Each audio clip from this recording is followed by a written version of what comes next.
Hi hello friends, ನಾವಿಂದು ಕಾಕಂಡಿಗೆ ಗ್ರಾಮದಲ್ಲಿದ್ದೀವಿ. ನಮ್ಮ ಪ್ರಗತಿಪರ ರೈತರಾದಂಥ ಜಕ್ಕಪ್ಪ ಲೆಂಕ್ಯಾಪ್ಗಳದಾರ ಮತ್ತು ಅಭಿಷೇಕ್ ಲೆಂಕ್ಯಾಪ್ಗಳದಾರ. ನಮ್ಮ ಪ್ರಾಡಕ್ಟನ್ನು ಉಳ್ಳಾಗಡ್ಡಿಗೆ ಬಳಸಿದಾರೆ. ಯಾವ ರೀತಿ ಮಿರಾಕಲ್ ರಿಸಲ್ಟ್ ಬಂದೈತಿ ನೋಡ್ಬೋದು. ಗಡ್ಡಿ ನೋಡ್ಬೋದು ನೀವು, ಯಾವ ರೀತಿ ಗಡ್ಡಿ ಐತಿ. ಅವರ ಬಾಯಿಲಿಂದನೇ ಕೇಳೋಣ. ಕಟಾವ್ತನ ನಮ್ಮ ಪ್ರಾಡಕ್ಟನ್ನು ಯೂಸ್ ಮಾಡಿದಾರೆ, ಏನು ಅನ್ಸೈತಿ ಸರ್? ನಮಸ್ಕಾರ ರೀ. ನಮಸ್ಕಾರ ರೀ ಸರ್, ನಮ್ಮ ಪ್ರಾಡಕ್ಟನ್ನು ಯೂಸ್ ಮಾಡಿರಿ, ನಿಮ್ಗೆ ಏನು ಅನ್ಸೈತಿ ರೀ? ಚಲೋ ಬಂದೈತ್ರಿ ಬೆಳೆ. ಚಲೋ ಬಂದದ್ರಿ. ಹಾಂ ರೀ. ಹಾಂ, ಇದೇನು ಉಳ್ಳಾಗಡ್ಡಿ ಹಾರ್ವೆಸ್ಟನ್ನ ನಮ್ದು ಯೂಸ್ ಮಾಡಿರಿ? ಹಾಂ ರೀ. ಹಾಂ, ವಿವಾ ಕಿಸಾನ್ ಕಿಂಗ ಗ್ರೋತ್ ಡೆವಲಪರ್ ಬಳಸ್ಯಾರಿ. ಹಾಂ, ಒಟ್ಟು ಉಳ್ಳಾಗಡ್ಡಿ ಕಟಾವು ಮಾಡುತ್ತಾನ. ಇಲ್ಲಿ ಕೈಯಾಗಿನೂ ಅಟ್ಟ ಅಲ್ದೆ ನಮ್ಮ ಇಲ್ಲಿ ನೆಲಕ್ಕೂ ನೋಡ್ಬೋದು ನೀವು ಯಾವ ರೀತಿ ಗಾಡಿ ಆಗೈತಿ. ನೋಡ್ಬೋದು ನೀವು ಇಲ್ಲಿ ಗಾಡಿ ಯಾವ ರೀತಿ ಆಗೈತಿ.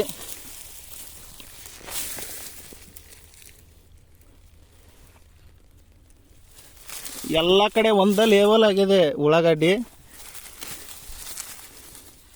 ಅದೇ ರೀತಿ ನೀವು ಸಹ ನಮ್ಮ ಪ್ರಾಡಕ್ಟನ್ನು ಯೂಸ್ ಮಾಡಿರಿ. ಒಳ್ಳೆ ಕಡಿಮೆ ಖರ್ಚಿನಲ್ಲಿ ಹೆಚ್ಚಿನ ಇಳುವರಿ ಪಡ್ರಿ ಅಂತ ಹೇಳ್ತಾ ಈ ವಿಡಿಯೋನ ಸ್ಟಾಪ್ ಮಾಡ್ತೀನಿ. ಜೈ ಹಿಂದ್, ಜೈ ವಿವಾ ಮಾರ್ಟ್.